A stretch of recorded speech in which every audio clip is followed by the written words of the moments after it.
আসসালামু আলাইকুম। এই ভিডিওটা স্পেশালি হচ্ছে যারা মধ্যপ্রাচ্যে বাংলাদেশি যারা আছেন মধ্যপ্রাচ্যে বিভিন্ন কাজে নিয়োজিত আছেন এবং যারা মধ্যপ্রাচ্যে অবস্থান করতেছেন তাদের জন্য স্পেশালি এবং ভিডিওটা দেখবেন এবং পারলে এটা অন্যান্য বাংলাদেশি আমাদের প্রবাসী ভাই বন্ধু যারা আছেন বা বোনেরা তাদের কাছে শেয়ার করবেন। এটা হচ্ছে ইরান যুদ্ধ নিয়ে। আপনারা জানেন যে ইরান ইসরায়েল আমেরিকা যুদ্ধে প্রতিপক্ষ হচ্ছে ইরানের গালফ কান্ট্রিজগুলো, পার্টিকুলারলি সাউদি, কাতার, আরব আমিরাত and Bahrain, Kuwait. So this are the countries যারা এই যুদ্ধেও জড়িত। কীভাবে জড়িত?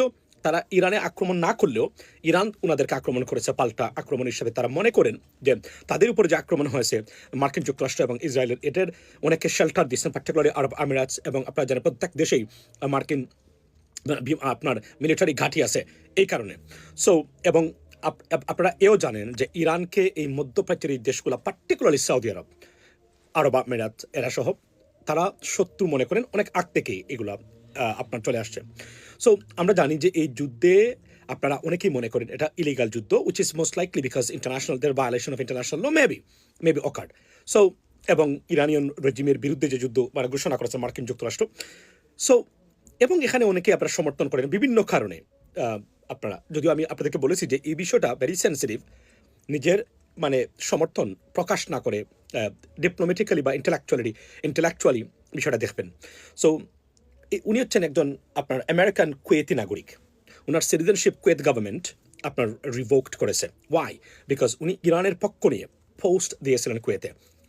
এবং আপনারা জানেন যে অনেক বাংলাদেশিদেরকে আপনার ইতিমধ্যেই আরব আমিরাত, সৌদি আরব এবং কুয়েত থেকে পাঠিয়ে দেওয়া হয়েছে ইরান নিয়ে বিভিন্ন ধরনের পোস্ট বা কর্মকাণ্ডে জড়িত থাকার কারণে, বিশেষ করে পোস্ট এবং সমর্থন দেওয়ার কারণে সোশ্যাল মিডিয়াতে।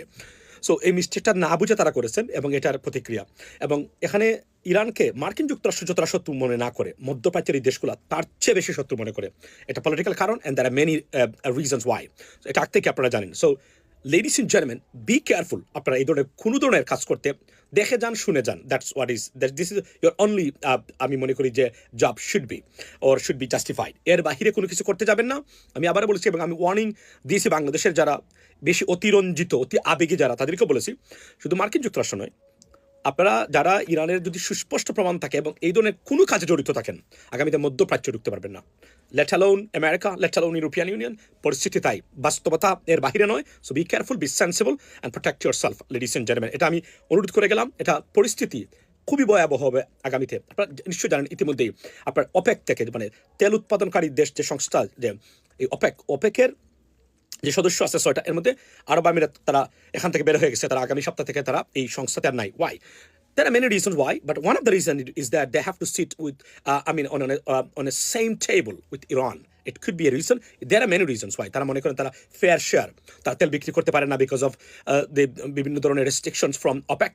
So কতটা গভীর এই সমস্যাটা আপনারা কল্পনা করতে পারেন। এবং আপনারা জানেন যে একটু আগে আজকে প্রেসিডেন্ট ট্রাম্প বলেছেন যুদ্ধ শেষ, বিকজ 60 ডেজের ভিতরে উনি মানে যুদ্ধ শেষ করতে হবে, না হলে কংগ্রেসের অনুমোদন নিতে বা অ্যাপ্রুভাল নিতে হবে। সো লিগালি যুদ্ধ শেষ বলেছেন president Trump, but in fact it wouldn't be the end of the war. So এটা, এবং আবারও ইরান বলছে তারা যদি তাদেরকে আক্রমণ করা হয়, মানে তারা আবারও মধ্যপ্রাচ্যের দেশগুলোকে আক্রমণ করবে। সো পরিস্থিতি জটিল থেকে জটিল হচ্ছে যতক্ষণ পর্যন্ত এটা একটা সমাধান না আসে। Ladies and gentleman, so be careful, protect yourself, ladies and gentleman. আসসালামু আলাইকুম।